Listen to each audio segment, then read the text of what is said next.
میرے عزیزو، میرے بھائیو، کربلا ایک سبق ہے۔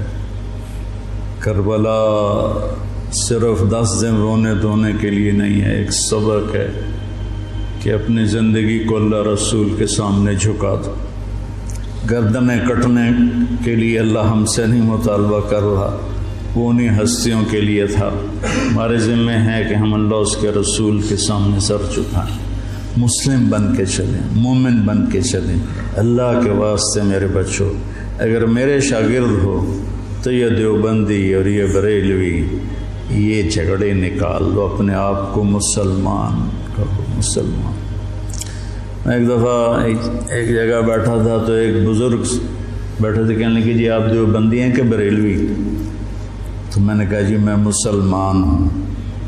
وہ مجھے ایسے دیکھنے لگا، وہ کہنے لگا میری 60 برس 70 برس عمر ہے، میں نے آج تک کسی کو یہ کہتے ہوئے نہیں سنا، تو میں تمہیں مسلمان دیکھنا چاہتا ہوں، میں تمہیں دیوبندیت سے نکالنا چاہتا ہوں۔ مسلم بنو، مسلمان بنو۔ ہم امام ابو حنیفہ کے فتوے پر چلتے ہیں، ان کے فتاوی کی جو تشریح اہل دیوبند نے کی ہے ہم اس کو زیادہ صحیح سمجھتے ہیں، باقیوں کو عزت دیتے ہیں، احترام کرتے ہیں۔ ہمارے سینے کھلے ہوئے ہیں سب کے لیے، ہم ہی حق پر ہیں اور ہم ہی جنتی ہیں، یہ عجب تمہارے اندر سے نکالنا چاہتے۔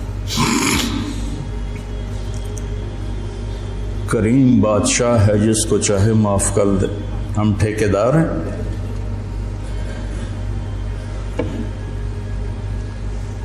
مسلم بنو، مومن بنو، امتی بنو۔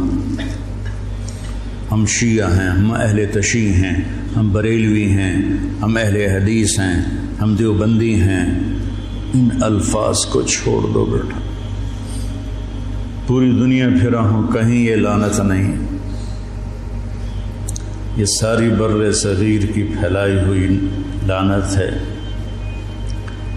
میں تمہیں چاہتا ہوں کہ تم ایک اچھے مسلمان بنو، کہیں بھی جاؤ۔ میری طرف سے ضروری نہیں کہ مدرسوں میں ہی پڑھانا ہے، اتنے مدرسے ہیں ہی نہیں، جس جگہ جاؤ بیٹا مسلم بن کے جاؤ، سب سے محبت کرو، سب سے دلوں کو صاف کرو، سب کی۔ تمہیں پتہ ہے میں یہ طوائفوں کے بازار میں جاتا رہا، ان کے گھروں میں بیٹھتا رہا، ان کو پاس بٹھا کے ان کو دعوت دیتا رہا۔ میرے لیے میں انہیں بیٹی کہتا تھا، وہ رو پڑتی تھی کہ سانتا جی کس سے آئی تائیں بیٹی نہیں آکھیا، تسی سانو بیٹی آکھیا۔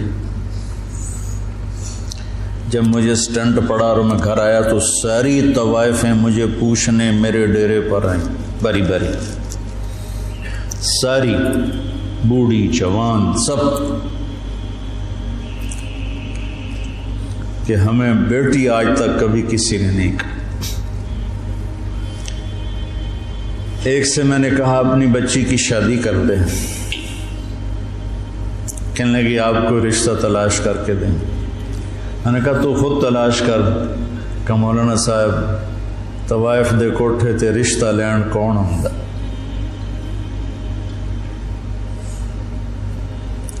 طوائف دے کوٹھے تے تب خریدار ہی آن۔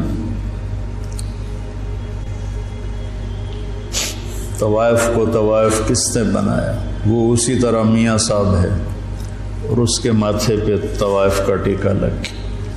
تو میں نے تو ان کے پاس جانے میں بھی کبھی یار محسوس نہیں کی۔ تو